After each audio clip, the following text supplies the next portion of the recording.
আমার প্রিয় ছাত্রছাত্রীরা, আমি doctor Swagata Basak, government sponsored multipurpose school boys টাকি হাউসের প্রধান শিক্ষিকা। আজ আমি তোমাদের বায়োলজিক্যাল সায়েন্সেসের ক্লাস 12 এর 9 নম্বর চ্যাপ্টার স্বাস্থ্য ও রোগ, হেলথ অ্যান্ড ডিজিজের উপরে তোমাদের কিছু বলবো।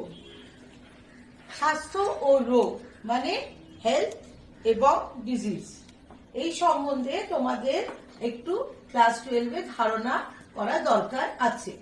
দেখো, হু 1948 অনুসারে, ওদের কথা অনুসারে আমরা বলতে পারি যে শুধুমাত্র রোগের অনুপস্থিতি স্বাস্থ্য বলে বলা যাবে না, তার জন্য চাই সম্পূর্ণ শারীরিক, মানসিক ও সামাজিক সুস্থ অবস্থা। এবং ভালো থাকার জন্য, সুস্থ থাকার জন্য তোমাদের পুষ্টিকর সুষম খাদ্য গ্রহণ করতে হবে, সময় মতো বিশ্রাম, ঘুম নিতে হবে, নিয়মিত ব্যায়াম, খেলাধুলা, ছোঁয়াচে রোগ সম্পর্কে সজাগ থাকতে হবে এবং স্বাস্থ্যকর অভ্যাসগুলো তৈরি করতে হবে। প্রথমেই আমরা সেখানে অনাক্রম্যতা সম্বন্ধে একটা আইডিয়া করে নিই। এই অনাক্রম্যতার ব্যাপারে আমাদের বলতে গেলে প্রথমেই অনাক্রম্যতা বিদ্যার জনক এডওয়ার্ড জেনারকে মনে করতে হবে। এডওয়ার্ড জেনারই আমাদের এই সম্বন্ধে একটা ধারণা তৈরি করিয়ে দেন এবং পরবর্তীকালে অনাক্রম্যতার উপরে আমাদের বিস্তর লেখাপড়া, রিসার্চের কাজ হচ্ছে, এখনো হচ্ছে। তোমরা সেটা জানো, কোভিড ভাইরাসের এগেইনস্টে আমরা কিভাবে একটা ভ্যাকসিন তৈরি করবার জন্য এবং সেটা পরীক্ষামূলকভাবে ব্যবহার করার জন্য লেগে পড়ে উঠেছি। কোন কোষ ও তাদের সমন্বয়ে গঠিত যে তন্ত্র দেহকে রোগ আক্রমণের হাত থেকে এবং রোগ সৃষ্টিকারী জীবাণু ও প্রতিকারক প্রভাব থেকে রক্ষা করে, সেই তন্ত্রকে আমরা কি বলবো? অনাক্রম্যতা তন্ত্র। এবং অ্যান্টিজেন কি? যাই আমার শরীরে বিদেশ থেকে আসছে তাই কিন্তু অ্যান্টিজেন নয়। অ্যান্টিজেন হলো যে সকল জাতীয় জীবাণু বা অধিবীজে প্রবেশ করলে অ্যান্টিবডি, মাইন্ডেস অ্যান্টিবডি কথাটা মনে রাখতে হবে, সৃষ্টি করে, তাদের অ্যান্টিজেন বলা হয়। অ্যান্টিজেন মূলত দু রকমের, এক্সোজেনাস এবং এন্ডোজেনাস।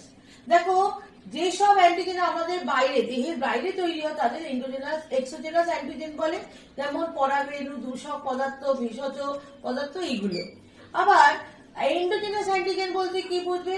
যেসব অ্যান্টিজেন আমাদের শরীরে তোমার ভেতরেই উৎপন্ন হচ্ছে, যেমন মানুষের ক্ষেত্রে, স্তন্যপায়ী মানুষ, প্রাণীদের ক্ষেত্রে পাওয়া যাচ্ছে হৃৎপিণ্ডে অবস্থিত কার্ডিওলিপিড, এটা শরীরের ভেতরেই কিন্তু তৈরি হচ্ছে। অ্যান্টিজেনের সাধারণ ধর্মগুলি কি কি? না, এর রাসায়নিক প্রকৃতি, মূলত এটা প্রোটিন জাতীয়, এছাড়া পলিস্যাকারাইড, লিপোপ্রোটিন হতে পারে। বা তোমাদের সবসময় মনে রাখতে হবে যে সবসময় অ্যান্টিজেন বাইরে থেকেই আসে, কিন্তু কিছু কিছু ক্ষেত্রে ভেতর থেকেও তৈরি হতে পারে। আর উপলব্ধির ক্ষমতা, অ্যান্টিজেনের কিন্তু মনে রাখবে এদের কিছু গঠনগুলো বা ডিটারমিনেন্ট গ্রুপ থাকে, যার মাধ্যমে কিন্তু এদের বিভিন্ন উপাদান কর্তৃক এরা চিহ্নিত হতে পারে। আর এদের প্রজাতি নির্দিষ্ট থাকে, যেমন তোমাদের বুঝতেই পারছো কোভিড ভাইরাস কিন্তু কুকুর বেড়ালের হচ্ছে না, মানুষের হচ্ছে, মানে একটা প্রজাতিরই ওরা, এই একই প্রজাতির অন্তর্গত সকল প্রাণীর কলাতে এরা নির্দিষ্টভাবে কাজ করতে পারে। কিছু অ্যান্টিজেনের প্রবেশ কিন্তু মনে রাখবে, তারা প্রবেশ করলে অ্যান্টিজেন আমাদের শরীরে প্রবেশ করা সত্ত্বেও তারা কিন্তু অনাক্রম্যতা তৈরি করতে পারছে না, তাই জন্য তাদের বলা হচ্ছে হ্যাপটেন। ঠিক আছে, এবারে বলছি, যেহেতু তোমরা অ্যান্টিজেন পড়লে তাহলে অ্যান্টিবডির কথাও শুনেছো যে অ্যান্টিজেন শরীরে ঢুকে অ্যান্টিবডি তৈরি করতে পারে। তো এই অ্যান্টিবডিটা কি? না, প্রতিবিষ বা জীবাণু নির্মিত অ্যান্টিজেনের বিরুদ্ধে যে সকল প্রোটিন আবির্ভাব ঘটে এবং তারা আমাদের জীবাণুগুলোকে বা মানে প্রতিবিষ তাদের জীবাণুগুলোর থেকে আমাদের যে প্রতিবিষ বেরোচ্ছে সেটা বিনষ্ট করে, তাকে আমরা অ্যান্টিবডি বলছি। এখানে অ্যান্টিবডির গঠন দেখলে একটা সিম্পল অ্যান্টিবডির গঠন এখানে আমি দেখিয়েছি। এখানে দেখো, এখানে দুটো চেন দেখতে পাচ্ছ। এই ভেতরের যে চেনটাকে, এটাকে আমরা হেভি চেন বলছি। এর সাথে এই ধারে যে ওয়াই আকৃতির বাইরে যে কবজার মতো লেগে রয়েছে এখানে, এটাকে বলছে light chain, heavy chain, light chain. এবং এই হেভি চেন আর লাইট চেনের এই মধ্যবর্তী, এখানেও দেখতে পারো, এই জায়গাটা হলো অ্যান্টিজেন বাইন্ডিং সাইট। এই যে অ্যান্টিজেনটা আসছে, এর এখানে যে তোমার এপিটোপটা রয়েছে, মানে অ্যান্টিজেনের যে ডিটারমিনেন্ট সাইটটা রয়েছে, এটা এখানে এসে কিন্তু আটকে যাবে, এই অ্যান্টিজেন অ্যান্টিবডি বিক্রিয়া ঘটবে।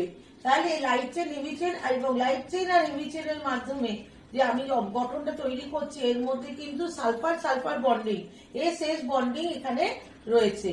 ডাইসালফাইড বন্ডিং এর মাধ্যমে এর গঠনটা তৈরি হয়। এর চিত্রটা ভালো করে প্র্যাকটিস করবে, কারণ এটা অনেক সময় ছবি আঁকতে দেয় এবং বর্ণনা করতে দেয়।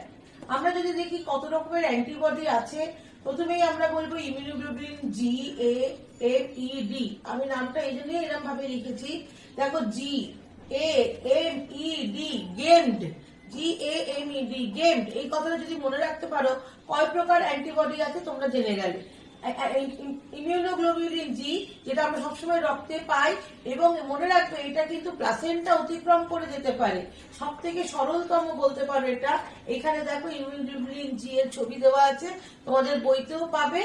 এটা ব্যাকটেরিয়া ও ভাইরাসকে ধ্বংস করতে পারে। প্লাসেন্টা তোমাকে বলতে পারে ভ্রূণের মধ্যে মায়ের শরীর থেকে আসে, তখন তুমি লিখবে ইমিউনোগ্লোবুলিন জি। আর রক্তে বেশি থাকে এরা মনোমার ডাইমার হিসেবে থাকে, এবং দুধের মাধ্যমে আসে বাচ্চার শরীরে, যেমন ইমিউনোগ্লোবুলিন এ, এখানে ছবি দেওয়া আছে ইমিউনোগ্লোবুলিন এ। এই দেখো এটা ডাইমার হিসেবে থাকতে পারে, মনোমার হিসেবেও থাকতে পারে। এটা সাধারণত কি করে, লালা ইত্যাদিতেও পাওয়া যায়, অশ্রুতেও পাওয়া যায়। এরা জীবাণু আক্রমণ করে অনাবৃত দেহতলকে রক্ষা করে। যেমন চোখ দিয়ে জলটা পড়ছে, সেখানে এখানে যদি তোমার চোখের ওপর দিয়ে কোনো জীবাণু ঢুকে থাকে, সেই জায়গাটাকে পরিষ্কার করে দিতে, আক্রমণ করে জীবাণুকে ধ্বংস করতে সাহায্য করে। ইমিউনোগ্লোবুলিন এ, এটা সব থেকে বৃহদাকার, এবং দেখো এটা সাধারণত অ্যাগ্লুটিনেশন বা ব্যাকটেরিয়ালাইসিস ঘটাতে সাহায্য করে। ইমিউনোগ্লোবুলিন ই, এটা মাসপোজ ও বেসোফিল শ্বেতকণিকা থেকে এর গায়ে লেগে থাকতে পারে এবং অ্যালার্জি থেকে আমাদের রক্ষা করে। আর ইমিউনোগ্লোবুলিন ডি মনোমার হিসেবে বি লিম্ফোসাইটের উপরতলে থাকে, এরা অ্যান্টিজেন গ্রাহক হিসেবে কাজ করে। এইটাই আমি বিস্তারিত এখানে ছবিতে দিয়েছি, তোমরা যদি দেখে নাও, এখানে চিত্র, প্রতিটা চিত্র এবং এই যে মূল ধর্মটা এখানে লেখা আছে। যখন এটাকে আরেকবার করে দেখবে তখন পরিষ্কার করে দেখতে পাবে। এছাড়া তোমাদের বইতেও পাবে। এই ধর্ম বা বৈশিষ্ট্যগুলো থেকে 1 নম্বরের প্রশ্ন আসে, তোমরা ভালো করে পড়বে। আমরা যে বলি অ্যান্টিজেন অ্যান্টিবডি বিক্রিয়া করে, এই অ্যান্টিজেন অ্যান্টিবডি ক্রিয়াগুলো আমরা কত রকম বলতে পারি না, এখানে একটা পদ্ধতি আছে মনে রাখার, সেটা হলো PLAN। দেখো, precipitation, lysis, agglutination, neutralisation. P precipitation, L lysis, A agglutination, N neutralisation. তাহলে বলতে পারি অ্যান্টিবডি প্ল্যান করে অ্যান্টিজেনকে মারে। এর প্ল্যানটা কি না, প্রথম হয়ে গেল প্রেসিপিটেশন, মানে অধঃক্ষেপণ ঘটাতে পারে, অনেকগুলো মিলে অনেকগুলো অ্যান্টিবডি যুক্ত হয়ে তোমার অধঃক্ষেপণ ঘটাতে পারে অ্যান্টিজেনকে ধরে নিয়ে। এল মানে লাইসিস, মানে ভেঙে দিতে পারে। আর এ মানে অ্যাগ্লুটিনেশন, মানে ওর গায়ে লেগে ওকে দলবদ্ধকরণের মাধ্যমে ধ্বংস করতে পারে। আর এন মানে নিউট্রালাইজ, প্রশমিত করে, প্রশমন ঘটিয়ে অ্যান্টিজেনকে ভাঙতে পারে। তাহলে এটা খুব সহজ উপায় তোমরা মনে রাখতে পারবে, অ্যান্টিবডি অ্যান্টিজেন ক্রিয়া, এটা অবশ্যই পড়বে। এটা আমি একটু পরে আসবো, আগে আমি প্রথমে বলে দিই অনাক্রম্যতার প্রকারভেদগুলি কি কি। দেখো, অনাক্রম্যতা মূলত আমরা সহজাত এবং অর্জিত বলতে পারি। সহজাত মানে যেটা জন্ম থেকে পেয়ে থাকি, এটা সাধারণত একটা প্রজাতির মধ্যেই বিশেষ করে থাকে। আলাদা আলাদা প্রজাতির আলাদা আলাদা অনাক্রম্যতা হয়।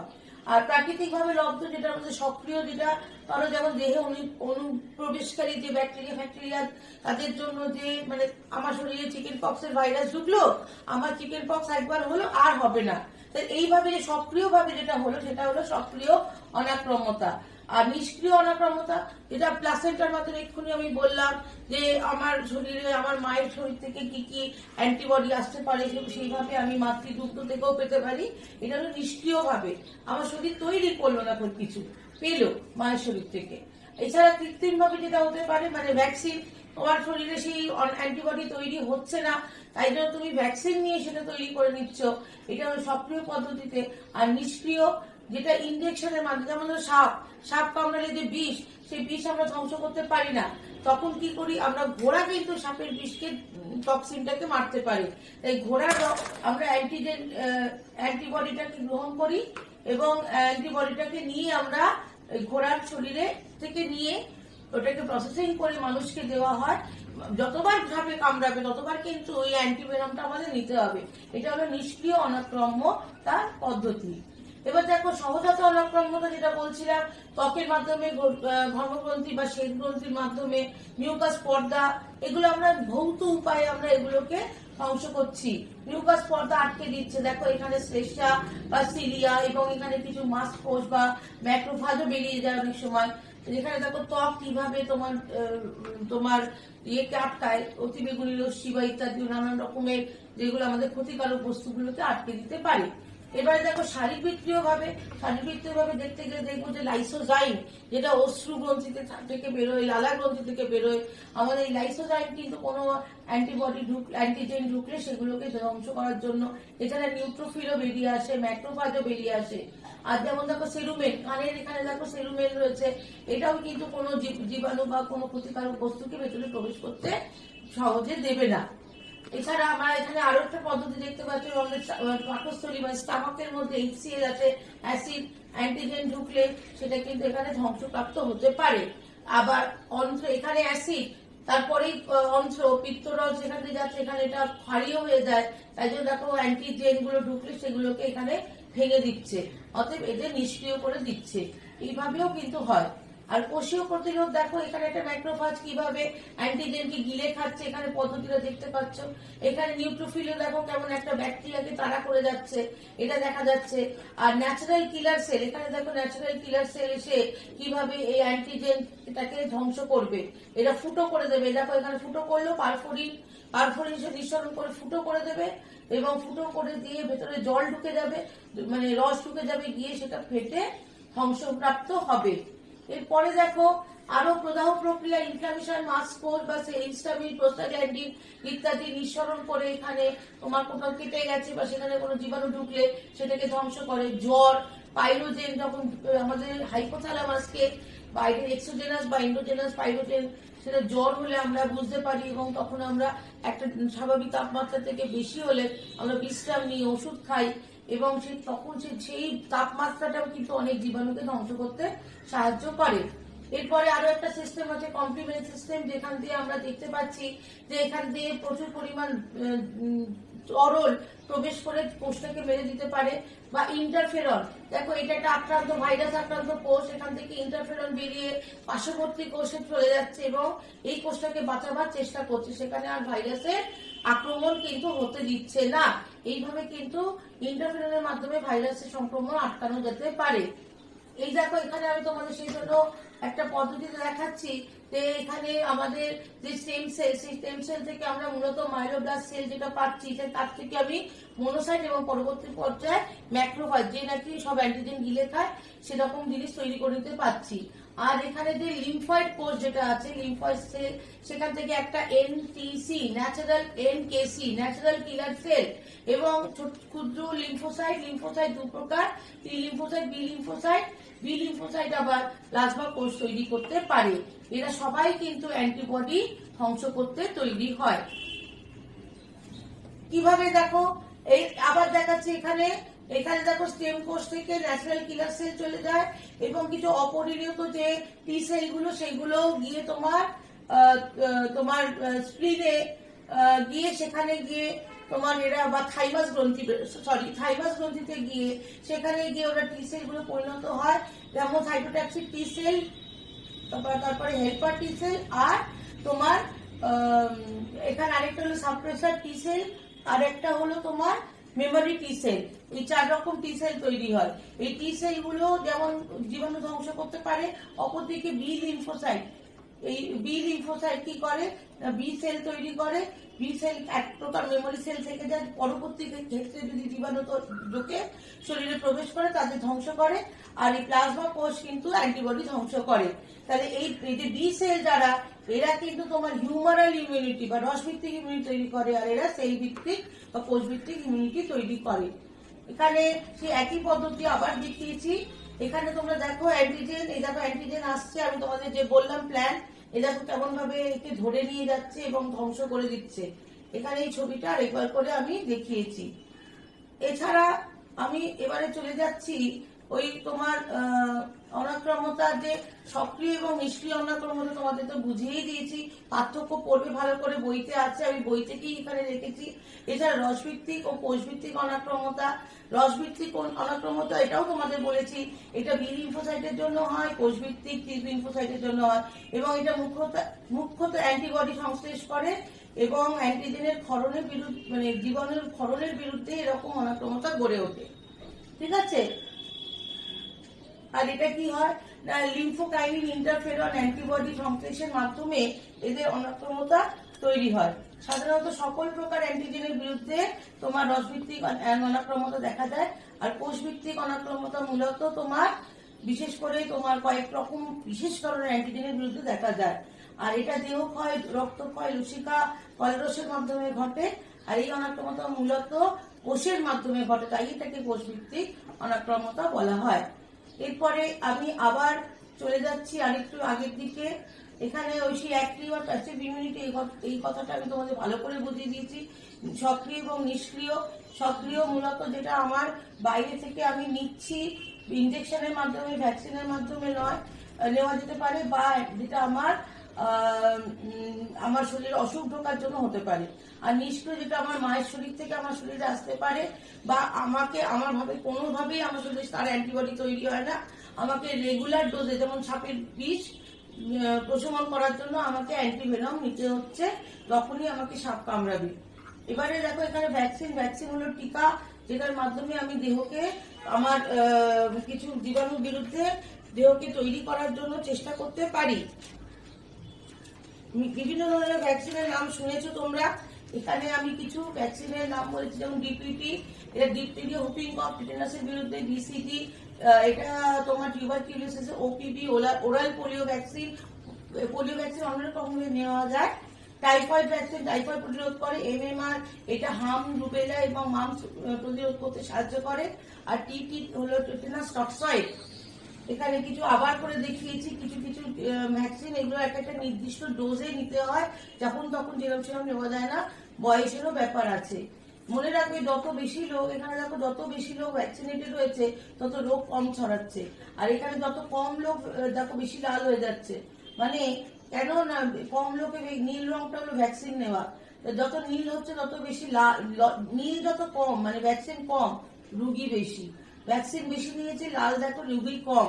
এটাই আমি দেখিয়েছি, মানে আমাদের যখন কোভিড এর ভ্যাকসিন আসবে তখন আমাদের সবাইকেই মোটামুটি ভ্যাকসিন নিতে হবে, তাহলে আমরা কিন্তু বাঁচতে পারবো। এখানে একটু ডোজ গুলো ভালো করে দেখিয়ে দিয়েছি, এটা পড়তে পারো, সেরকম ভাবে আসে না, নামগুলোই বেশি করে পড়বে। এবার আমি আসছি রোগের মধ্যে।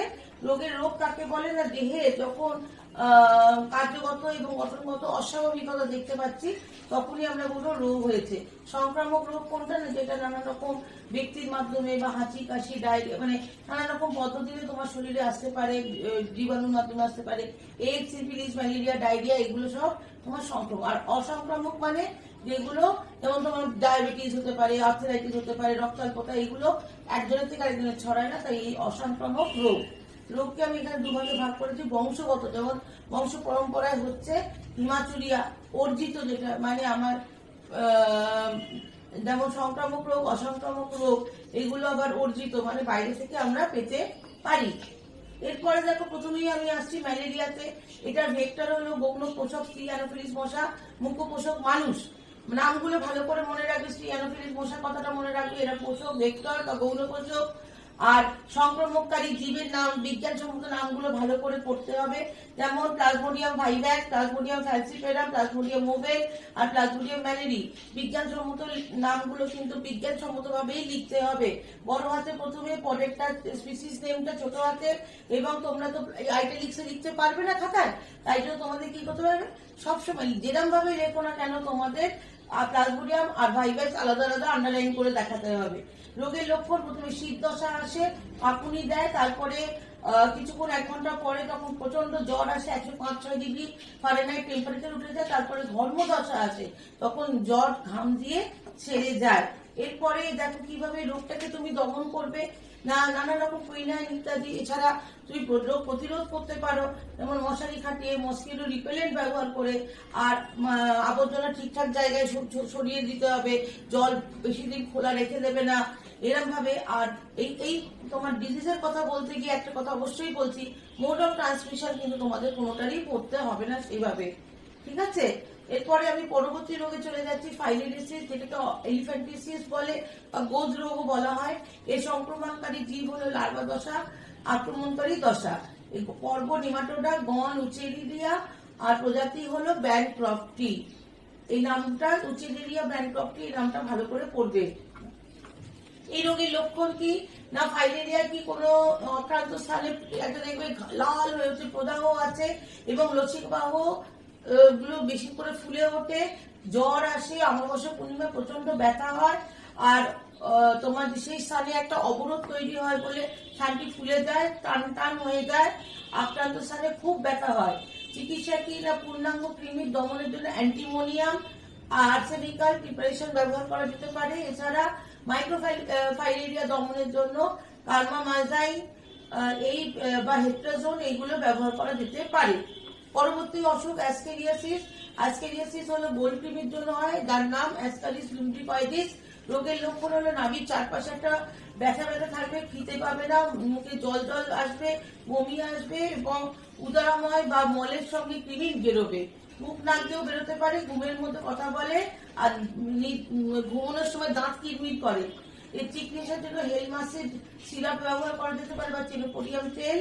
আর রোগ প্রতিরোধ করার জন্য অবশ্যই দেখো এখানে আমি পদ্ধতি দেখিয়েছি, কিন্তু তোমাদের মোড অফ ট্রান্সমিশন করতে হবে না।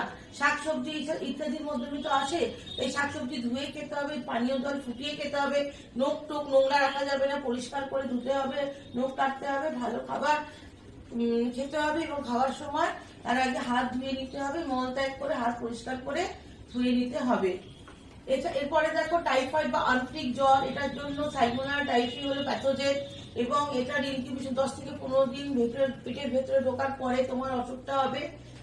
জ্বরটা কেমন, জ্বর প্রতিদিনই বাড়বে, খিদে খাবে দুপুরবেলা, তারপরে জ্বরটা আসবে, মাথা ব্যথা, গলা ব্যথা, এছাড়া থাকবে। আর কি হবে না, তোমার কোষ্ঠকাঠিন্য ইত্যাদি হতে পারে। প্লিহা, লিভার এগুলো প্রচন্ড আকারে বৃদ্ধি পেতে থাকে। রোগের প্রতিকার কি, অ্যান্টিবায়োটিক যেমন সিপ্রোফ্লক্সাসিন বা অ্যারিথ্রোমাইসিন খাওয়াতে পারো, আর সহজ সুপাচ্য খাবার খাওয়াতে হবে, কারণ লিভার এফেক্টেড হয়েছে। এই সুপাচ্য মানে সেদ্ধ জিনিসই বেশি খাওয়াবে, আর শাক সবজি সব ধুয়ে খেতে হবে, কারণ এর মাধ্যমেই এটা আসে। এরপরে নিউমোনিয়া হলো স্ট্রেপ্টোককাস নিউমোনি ব্যাকটেরিয়ার জন্য 1 থেকে 3 দিনের মধ্যে হতে পারে দেহে প্রবেশ করার পরে। এই ব্রঙ্কোনিমিয়া বা লোবার নিউমোনিয়া তৈরি করতে পারে, দুরকম। আর এর জন্য ফুসফুসে থেকে প্রচন্ড ক্ষরণ হবে, মিউকাস বা শ্লেষ্মা, এটা কি করবে না, অ্যালভিওলাস তোমার ব্রঙ্কাই এগুলোকে ব্লক করে দেবে, এর জন্য ঠান্ডা লাগবে, শীত করবে, মাথার যন্ত্রণা থাকবে, আর ফুসফুসের আমাদের জায়গাটা যেখানটা আক্রান্ত হয়েছে সেখানটা কঠিন হয়ে যাবে। এর জন্য অ্যান্টিবায়োটিক যেমন এরিথ্রোমাইসিন, টেট্রাসাইক্লিন ইত্যাদি খাওয়াতে হবে। এরপরে দেখো কমন কোল্ড বা রাইনাইটিস। এই রাইনাইটিস হলো তোমার মূলত একটি ক্ষুদ্র ভাইরাসের জন্য হয়। এর প্রচন্ড হাঁচি কাশি, কমন কোল্ড বুঝতেই পারছো, হাঁচি কাশি, এটার সাথে আবার কোভিডও মিক্স করে ফেলে অনেকে। নাক বন্ধ হয়ে যায়, নাক চোখ দিয়ে জল ক্ষরণ হয়, আর ব্যথা হবে, নাকে মুখে গলায় ব্যথা, সামান্য জ্বর থাকে। এর কোনো বিশেষ প্রতিকার নেই, কিন্তু সাবধানে থাকতে হবে এবং রুমাল দিয়ে মুখ অবশ্যই ঢেকে জানো তো, আর প্যারাসিটামল ওষুধ খেতে হবে। আমাশয় বা অ্যামিবায়াসিস, এটা ইন্টারমিবা হিস্টোরিকা নামে প্রোটোজোয়ার জন্য হয়। এখানে বৃহদান্ত্রে বাস করে এটি, এবং এখানে দেখো পদ্ধতি দেখিয়েছে, এসে আমাদের সাধারণত খাদ্য পানীয়ের মাধ্যমে আসতে পারে, এবং এই রোগে অনবরত পাতলা পায়খানা হবে, কোষ্ঠকাঠিন্য, কোষ্ঠবদ্ধতা, আবার মিউকাসও থাকবে, মলের সঙ্গে রক্ত থাকতে পারে। আর রোগ নির্ণয় করার জন্য তোমাকে স্টুল টেস্ট করতে হবে, আর রোগ প্রতিরোধ করার জন্য তোমাকে পানীয় জল, দূষণমুক্ত পানীয় জল ফুটিয়ে খেতে হবে, শাকসবজি পরিষ্কার খেতে হবে ইত্যাদি।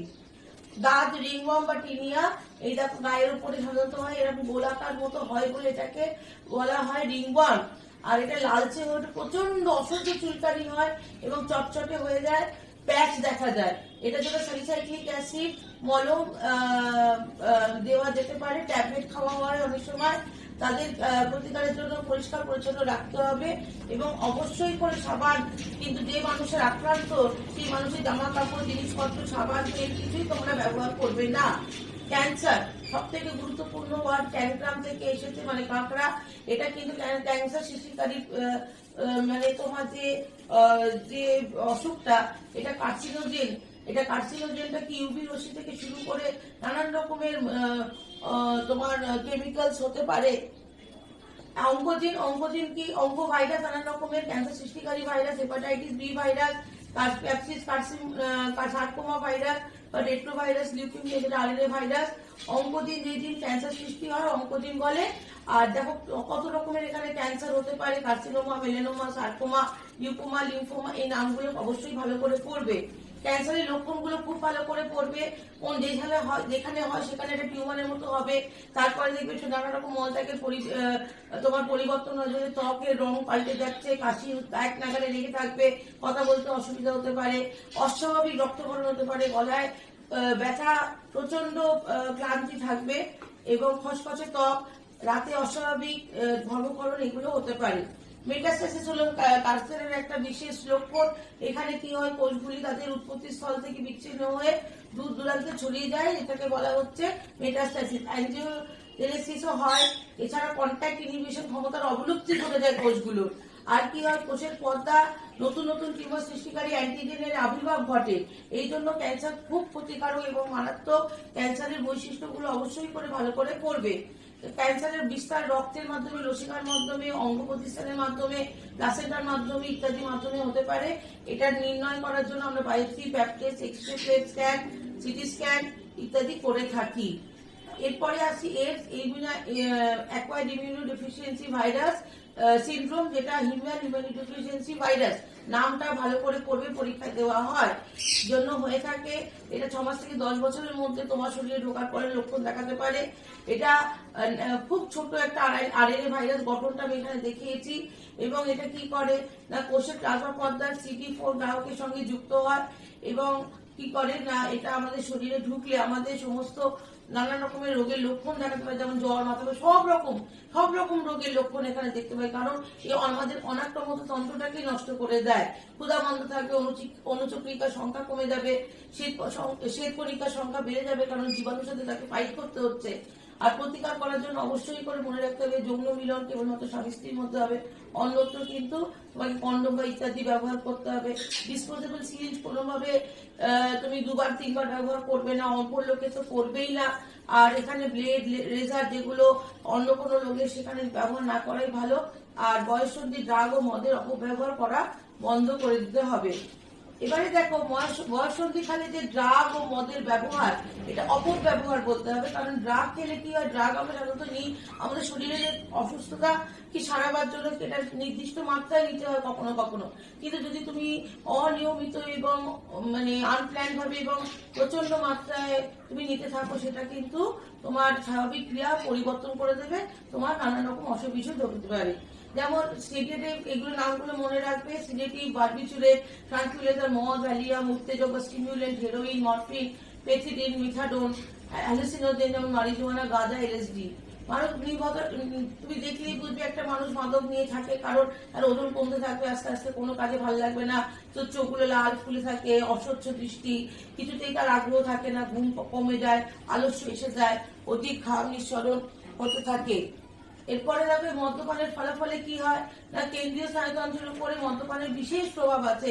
মাথার দেখেছো তো, একজন মানুষ যদি মদ্যপান অতিরিক্ত মাত্রায় করে, সে টালমাটাল হয়ে পড়ে এবং তার এই অবসাদ ঘটে তার, এবং দৈহিক নির্ভরতা মদের উপরে বেশি হয়ে যায়। যকৃতে তার ফলে কি হয়, দীর্ঘদিন খেতে খেতে যকৃতে সিরোসিস অফ লিভার হতে পারে, সাইকোসিস হতে পারে, বা গ্যাস্ট্রাইটিস হতে পারে, কার্ডিওমায়োপ্যাথি, নিউরোপ্যাথি ইত্যাদি অসুখে সে ভুগতে পারে। আর মাদকাসক্তি দূর করার জন্য চিকিৎসা করতে হবে। মদ খাওয়া বন্ধ করে মদ ছাড়াবার সিনড্রোম দেখা যেতে পারে, সেইগুলো সমস্যা হয়। খিটখিটে মেজাজ হতে পারে, উদ্বেগ হতে পারে, দুর্বলতা তৈরি হতে পারে। সুচিকিৎসার মাধ্যমে ডিনাইট্রিফিকেশন করা যেতে পারে।